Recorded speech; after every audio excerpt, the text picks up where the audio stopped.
third round of the Alef Superstars Tournament 2023, and we have Sanan Sjugirov with the white pieces against Nihal Sarin. Sanan opens the game with 1 e4, and Nihal, who is on 1.5 out of 2, will be looking to extend his lead. And in this tournament, one could sense that Nihal is in an aggressive mode. He is not playing his super solid openings, and that's what we are able to see as he goes for the Sicilian here. Has come in with fighting mood. That's what these youngsters do when someone tries to put them in a bracket like, Nihal Sarin, ultra positional, plays it safe and so on. They just break free from it. It will be interesting to see what opening line will be chosen. Will it be the Najdorf, which is the most popular Sicilian out there, or will it be something else? First of all, we have the open Sicilian on the board. Knight takes d4, and Nihal now will bring out his knight on f6. Exactly, that's what he has done, attacking the pawn here. And the main move, of course, is knight to c3. Black has many options here. Knight c6 leads to classical, g6 leads to the dragon, but Nihal goes for the most popular opening at top level chess, the Najdorf with a6, and bishop e3 played. Whoa, the English attack is going to come in. This was very, very popular in around 2010s and so on. Every game in the Najdorf was following this, and there were so many sharp battles that were played. Let's see how this one goes, because both sides are going to castle on the opposite wings. That's for sure here.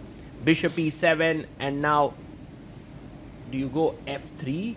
Yes, he goes f3, and this stops knight g4 ideas and also prepares g4 h4 ideas. Bishop e6 played.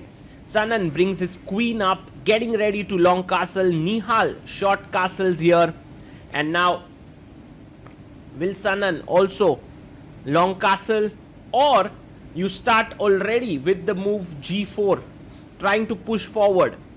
No, he goes long castle. It's very important that you don't go g4 here, because d5 is possible. So first long castle, knight d7, and now g4. So he's trying to play for g5, h4, h5, but Nihal is like, I have my own play coming in. g5 played.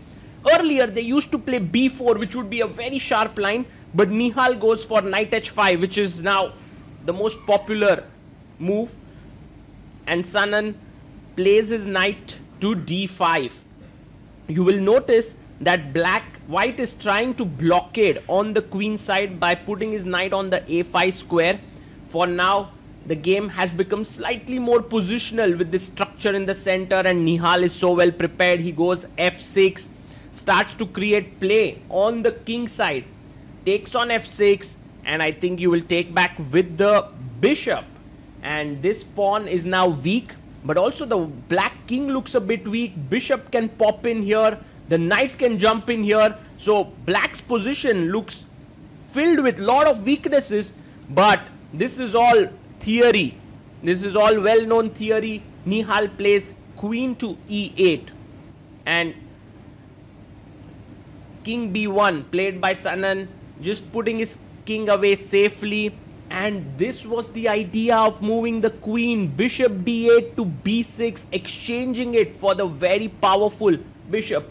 Knight goes to b7, attacking the bishop and also the pawn. So Nihal cannot just as yet go to b6. He defends the pawn, and Sanan goes queen c3, attacking the bishop.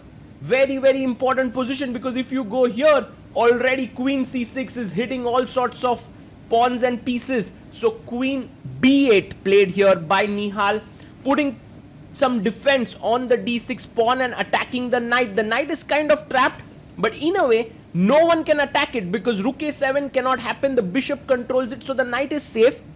Rook takes f3 played. Whoa, what a move this is. And here it's very important to put the bishop back on g1, looking in this diagonal, not on c1. Aronian had once played bishop c1 and had lost to Nawara. Rook f4 played by Nihal. One of the ideas for black in this position is e4 followed by knight e5, trying to trap the queen. but bishop d4 is possible because of the bishop being there. So rook f4, bishop e2, hitting the knight here, knight comes back. Also notice guys, if queen takes d7, b7 was hanging. So here bishop e2, knight has come back to the game. It's such a sharp position. h4, he's playing on the king side now. And e4 played, Nihal wants to jump in with his knight. Imagine if white is careless, that would be a winning move for Nihal, but of course Sjugirov stops it. Rook f5 played, Nihal has 35 minutes, Sjugirov down to 4 minutes on the clock. He's very little time. He plays rook g1, putting pressure here on the g7 pawn. Nihal brings his knight. Of course this knight has to be taken, otherwise your queen is falling. So he takes on e5. Nihal takes back with the rook. Black's position looks very, very nice right now. Rook g5, if we count the number of pawns, black is a pawn up. Nihal goes back, rook e7 is the best move. Knight c5 played, very important. If you take the knight, f6 knight is hanging, so you can't take it just as yet. Queen e8, offering a trade of queens, an important move there by Nihal, and I think he's slowly going to get into an endgame with an extra pawn, which is good news for him. Takes, and knight takes on e8 has been played. If the knight now goes to e6, that's exactly what he does. The knight on e8 defends both these squares that the white knight is attacking. Bishop comes to b6. Will Nihal be able to convert this pawn up position? Looks difficult because white's pieces are so active, also threatening a mate in one here. Nihal plays knight c7. It was possible to keep the game going with rook f7 perhaps, but he goes knight c7. He takes the knight and Nihal takes back with the rook. The extra pawn somehow is not being felt because of the opposite colored bishop position, and you can see there Sjugirov wants to come into e6 with his bishop, which would be very, very strong. g6 played by black, and now h5. He pushes the pawn on the king side. King comes up to g7, and Sjugirov takes on g6. Well, if Nihal takes back here, h takes g6, already bishop h5 is big problem. So he first plays bishop e3, hitting the rook. The rook comes to f5, and now you can take back. The main point is that after you take back, and oh, Nihal offers a draw, because after rook f6, the position is equalish, and Sjugirov accepts it, and with that, the game comes to an end.